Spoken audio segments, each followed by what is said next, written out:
विष्णु पुराण चतुर्थंश 11वां अध्याय यदुवंश का वर्णन और सहस्त्रार्जुन का चरित्र। श्री पराशर जी बोले, अब मैं ययाति के प्रथम पुत्र यदु के वंश का वर्णन करता हूँ, जिसमें कि मनुष्य, सिद्ध, गंधर्व, यक्ष, राक्षस, गुह्यक, किमपुरुष, अप्सरा, सर्प, पक्षी, दैत्य, दानव, आदित्य, रुद्र, वसु, अश्विनी कुमार, मरुदगण, देवर्षि, मुमुक्षु तथा धर्म, अर्थ, काम और मोक्ष के अभिलाषी पुरुषों द्वारा सर्वथा स्तुति किए जाने वाले अखिल लोक विश्राम आद्यांतहीन भगवान विष्णु ने अपने अपरिमित महत्वशाली अंश से अवतार लिया था। इस विषय में यह श्लोक प्रसिद्ध है, जिसमें श्री कृष्ण नामक निराकार परब्रह्म ने अवतार लिया था। उस यदुवंश का श्रवण करने से मनुष्य संपूर्ण पापों से मुक्त हो जाता है। यदु के सहस्त्रचित, क्रोष्टु, नल और नहुस नामक 4 पुत्र हुए। सहस्त्रजित के सतजित और सतजित के हय और हय तथा बैगु है नामक 3 पुत्र हुए। हय पुत्र धर्म, धर्म का धर्मनेश, धर्मनेश का कुंती, कुंती का सहजित तथा सहजित का पुत्र महिष्मान हुआ, जिसने माहिष्मती पुरी को बसाया। महिष्मान के भद्रश्रेष्ठ, भद्रसैन्य के दुर्दम, दुर्दम के धनक, धनक के कृतवीर्य, कृताग्नि, कृतधर्म और कृतौज्या नामक 4 पुत्र हुए। कृतवीर के सहस्त्र भुजों वाले सप्तद्वीपाधिपति अर्जुन का जन्म हुआ।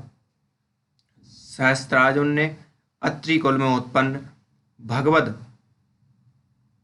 अंश रूप श्री दत्तात्रेय जी की उपासना कर सहस्त्र भुजाएं, अधर्मा चरण का निवारण,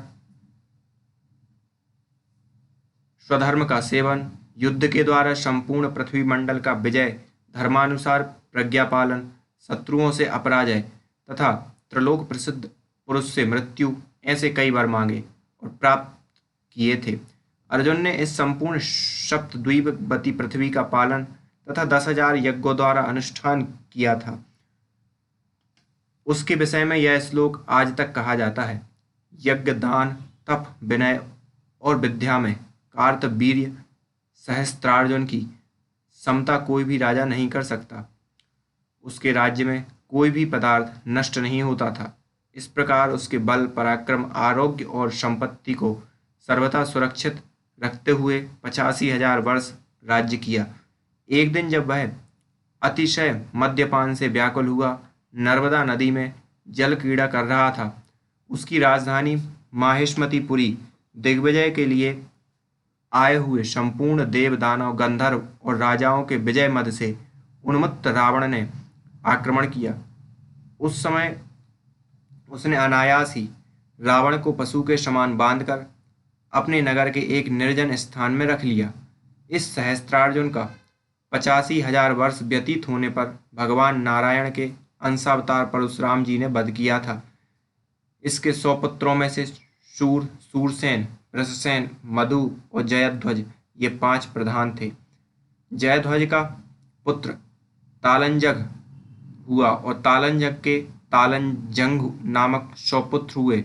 इनमें सबसे बड़ा बीतिहोत्र तथा दूसरा भरत था। भरत के वृष, वृष के मधु और मधु के वृषणी आदि 100 पुत्र हुए।